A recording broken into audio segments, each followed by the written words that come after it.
माननीय श्रीमती मंजू रानी चौहान जे 1 याचिकाकर्ता ने निम्नलिखित राहतों के लिए रिट याचिका दायर की है। प्रतिवादियों को माननीय सर्वोच्च न्यायालय द्वारा रजनीश कुमार पांडे और भारत संघ और अन्य रिट याचिकाएं सिविल संख्या 132/2016 में जारी निर्देशों के अनुसार 60 साल बाद भी विशेष शिक्षक के पद पर याचिकाकर्ता को जारी रखने की अनुमति देने के लिए परमादेश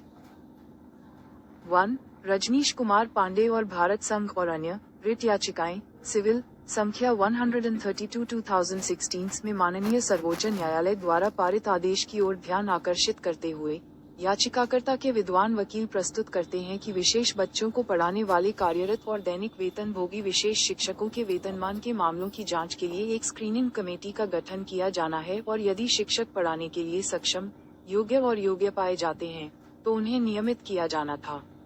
ऐसे शिक्षकों के पिछले अनुभव को भी ध्यान में रखा जाना था। हालांकि उम्मीदवारों की अनिवार्य आवश्यकता आरसीआई भारतीय पुनर्वास परिषद योग्य होना था।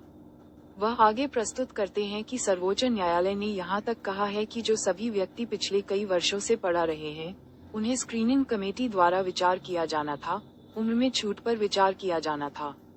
पूरा अभ्यास आदेश की तारीख से 12 सप्ताह के भीतर पूरा किया जाना था।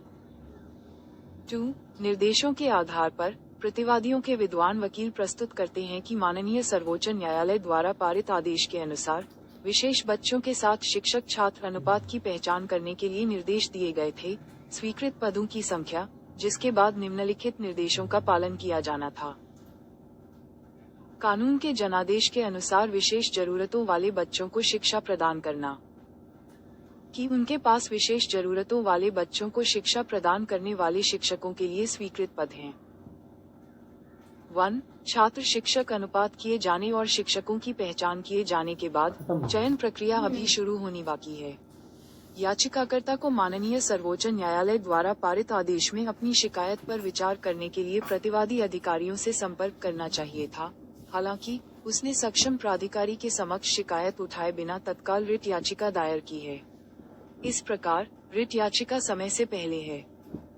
2 मामले के तथ्यों और परिस्थितियों पर विचार करते हुए लेकिन याचिकाकर्ता की ओर से रखे गए मामले की खूबियों पर कोई राय व्यक्त किए बिना वर्तमान रिट याचिका का निपटारा इस प्रावधान के साथ किया जाता है कि याचिकाकर्ता आज से 3 सप्ताह के भीतर इस आदेश की एक प्रमाणित प्रति के साथ प्रतिवादी संख्या 2 शिक्षा निदेशक बेसिक उत्तर प्रदेश लखनऊ के समक्ष अपने दस्तावेजों को प्रस्तुत करते हुए एक नया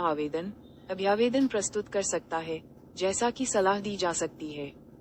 ऐसा अभ्यावेदन किए जाने पर प्रतिवादी संख्या 2 कानून के अनुसार सख्ती से उसी पर निर्णय लेने के लिए सभी प्रयास करेगा। माननीय सर्वोच्च न्यायालय द्वारा रजनीश कुमार पांडे सुप्र में की गई टिप्पणियों को ध्यान में रखते हुए जितनी जल्दी हो सके अधिमानतः इस आदेश की प्रमाणित प्रति के उत्पादन की